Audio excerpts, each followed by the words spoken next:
There has been a lot of gold sold lately off the markets, but what about silver? And it is having an impact on the price. You're probably not going to be able to guess right away on who's doing it.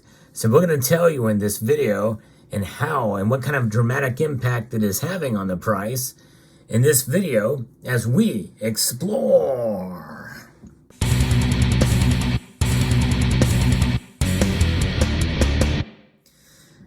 We know that gold and silver in physical form, when it sells, we know who's buying. But what about the derivatives market? What about the futures contracts and the exchange-traded products? Where does that money go? Well, it goes right back into the keepers of those entities. The derivatives market, usually it's the big banks. So in a sense, most of us buy gold and silver to hedge against the instability of the markets, and of which the banks are a part. So when we sell them back to those entities, we're essentially participating and funding their operations in a kind of a strange and weird way. So what's going on here? Well, there's an article by Kitco that talks about who is selling their gold. And believe it or not, even though these entities are selling their gold, and to some extent silver as well, they're not necessarily bearish on the metal, but the price is reflecting these activities. And I think this gives us a little better insight as to what goes on in the gold and silver market. Because, we've seen the prices of gold and silver kind of scale back, not at a rapid rate, not zooming down past the, to lows that we've seen before this big run up that we've seen in gold and to some extent silver. But nonetheless, it has had an impact. And it's an impact that many could interpret as being, suppressive. I guess that is the whole nature of the derivatives market. But I think it's also natural market activity to agree as well.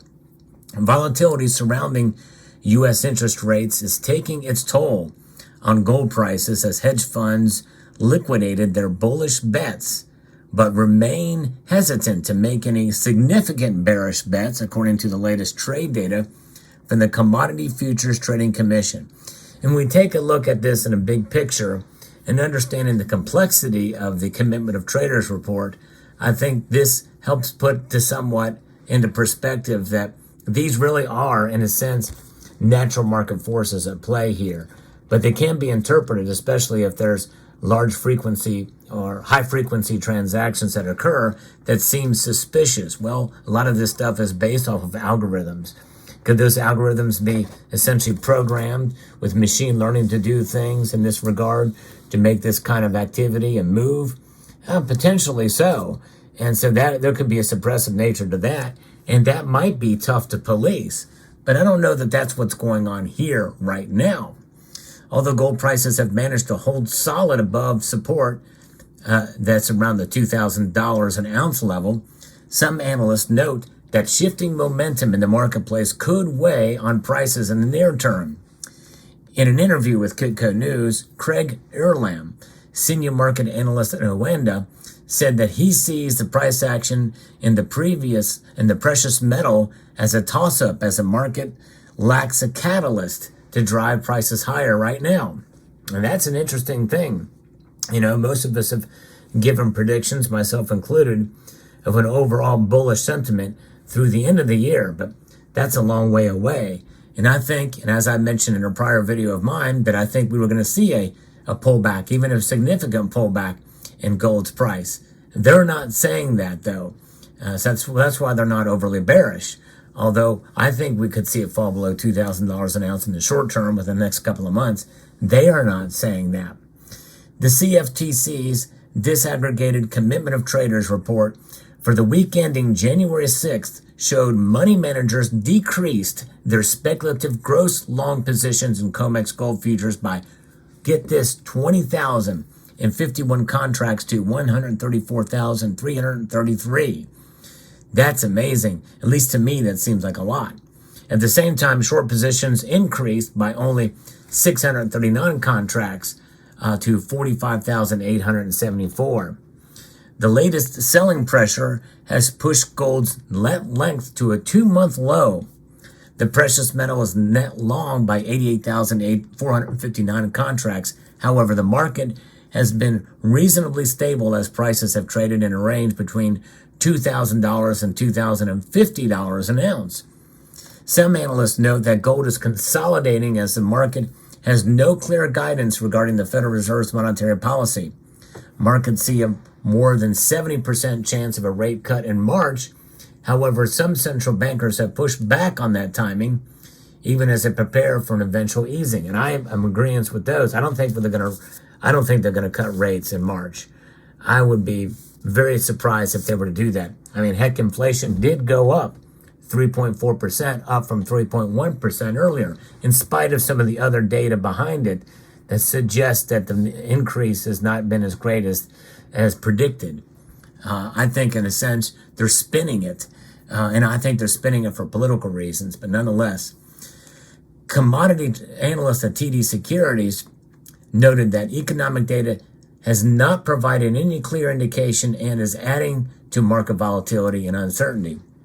Investors reduced length as Fed funds futures sold off and doubts emerged surrounding the early timing and magnitude of the pending policy rate reductions.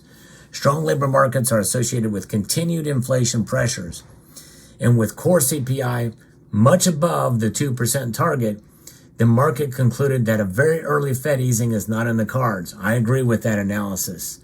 But with the most recent production prices coming in at below expectations, the market is once again going long as it anticipates an early end to restrictive policy. It is likely there will be data-driven volatility as gold trends to the $2,200 second quarter target. And this is according to them at TD Securities. $2,200 by the second quarter of this year. That's pretty amazing. I said it was going to happen by the end of the year, but I didn't think it was going to happen this soon. But it could. We'll see. Commodity analysts noted that although $4.1 billion flowed out of the gold market last week, the selling pressure has firmly pushed the market outside of overbought territory. Although the gold market appears to be running out of steam, waiting for the Federal Reserve's long-expected pivot, analysts note that investors are reluctant to take any major short position in the precious metal. Some analysts note that renewed chaos in the Middle East as U.S. and U.K. militaries bomb Houthi militants in Yemen, the U.S. continued its bombardment through the weekend. Some analysts note that geopolitical safe haven demand should continue to support gold prices above $2,000 an ounce. And I think as long as that uncertainty is here, we're going to probably continue to see that. And also keep in mind, and something that I'll probably do another video on, central banks have not really slowed down a whole lot in buying this metal. So it's pretty interesting. Yes, indeed. So while investors are reluctant to short gold, there is more give and take in the silver market. It's this metal here, as investors increase their bearish bets while liquidating their long positions. The disaggregated report showed that money-managed speculative gross long positions in COMEX silver futures fell by 6,032 contracts to 32,392.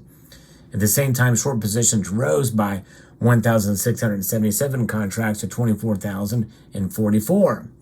You see what's happening here is these funds, these money managers are putting a lot of money, moving the markets around. Silver's net length now stands at 8,348 contracts, down sharply from the previous week, falling to a 2-month low. There's your reason why silver's been kind of stagnant, hanging out at these levels.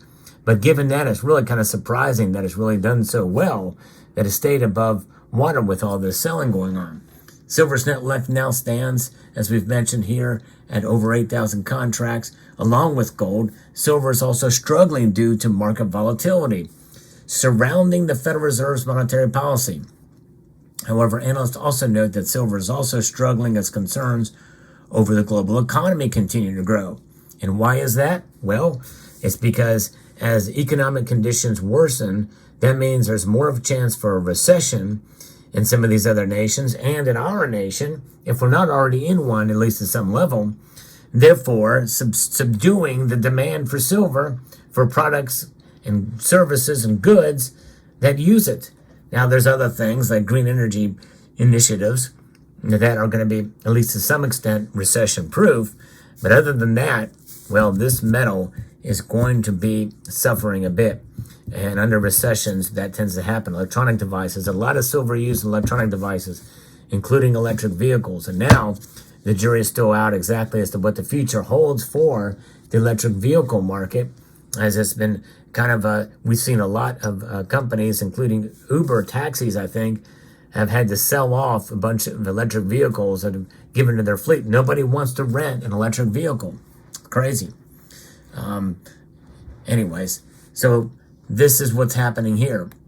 So during the survey period, silver prices traded in a fairly tight range between $23 and $23.50 an ounce. It's broken back down below that last time I checked now for silver. Of course, by the time you see this video, it's anybody's guess as to where silver will be, but it's crazy where it's struggling in the range up and down, but it did fall briefly below $22, below $23.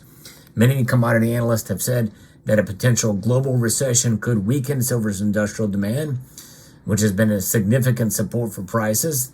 And we've seen some of that with China opening up last year. That really meant that supply was not in as dire straits as many had thought it would be. But we're going to see some pushback against that. Analysts also see limited downside as the green energy transition and unprecedented demand for solar energy will remain the solid pillar of strength for silver, even in the face of a recession, as I mentioned earlier in this video. So there you have it. Let me know what your thoughts are about this video. If you found this content informative, insightful, and educational, hope you will consider pressing that like button down below and subscribe to the channel if you find value in the content I provide here. I would like to extend a multitude of gratitude to each and every one of you for taking the time to watch, and to encourage you to please rate, share, comment, and subscribe.